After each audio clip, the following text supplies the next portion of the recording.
భానుమతి కోపంగా అహల్య రూమ్లోకి వచ్చి అహల్యని నిలదీస్తూ, ఏంటే ఇంతకు ముందు ఆ పనోడికి నువ్వు వత్తాసు పలుకుతున్నావు?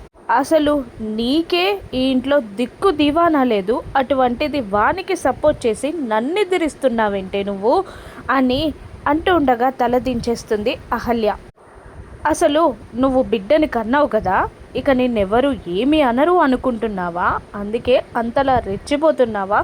వాడెవడే ఈ ఇంటి వాడవడానికి, వాడిని ఈ ఇంటి వాడంటున్నావేంటే అని భానుమతి తిడుతూ ఉంటుంది అహల్యని. ఏమీ మాట్లాడలేక సైలెంట్గా నిలబడిపోతుంది తలదించుకొని అహల్య. అప్పుడు మళ్ళీ భానుమతి ఇలా అంటూ ఉంటుంది, బిడ్డని కన్నావు కాబట్టి ఇక నిన్న ఇంట్లో ఎవరు ఏమనుకుంటున్నారో పట్టించుకోవా? నిన్నెవరు ఏమి అనరనుకుంటున్నావా? ఇప్పుడే బిడ్డను వదిలిపెట్టి ఉన్న పలంగా నువ్వు ఈ ఇంటి నుండి వెళ్ళిపో అనగానే అహల్య షాక్ అవుతూ ఏడుస్తూ, అది కాదండి, అది కాదండి, అర్జున్ ప్రసాద్ గారు వచ్చే గురువారం రోజున బాబుకి బారసాల చేస్తానన్నారు కదండి, అది చూసుకొని వెళ్ళిపోతానండి అని దీనంగా భానుమతిని అడుక్కుంటూ ఉంటుంది అహల్య. కోపంగా చూస్తూ ఉంటుంది భానుమతి. మరోవైపు గౌతమ్ని, ఆకాష్ ఏంట్రా నీ లవ్ మ్యాటర్ అహల్యకి చెప్పావా? నీ మనసులో మాటని, నువ్వు తనని లవ్ చేస్తున్నానన్న విషయం చెప్పావా?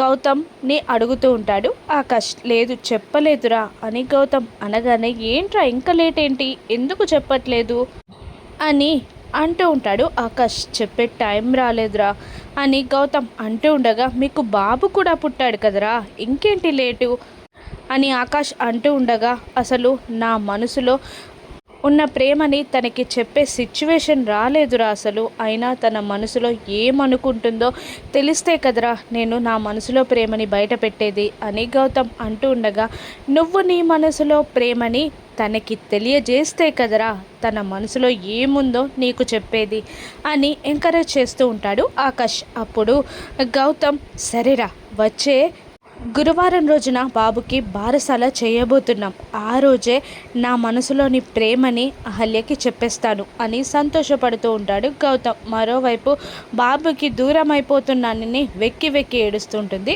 అహల్య. అసలు ఆ బారసాల రోజున ఏం జరగనుందో రాను ఎపిసోడ్స్లో చూద్దాం. Thank you for watching.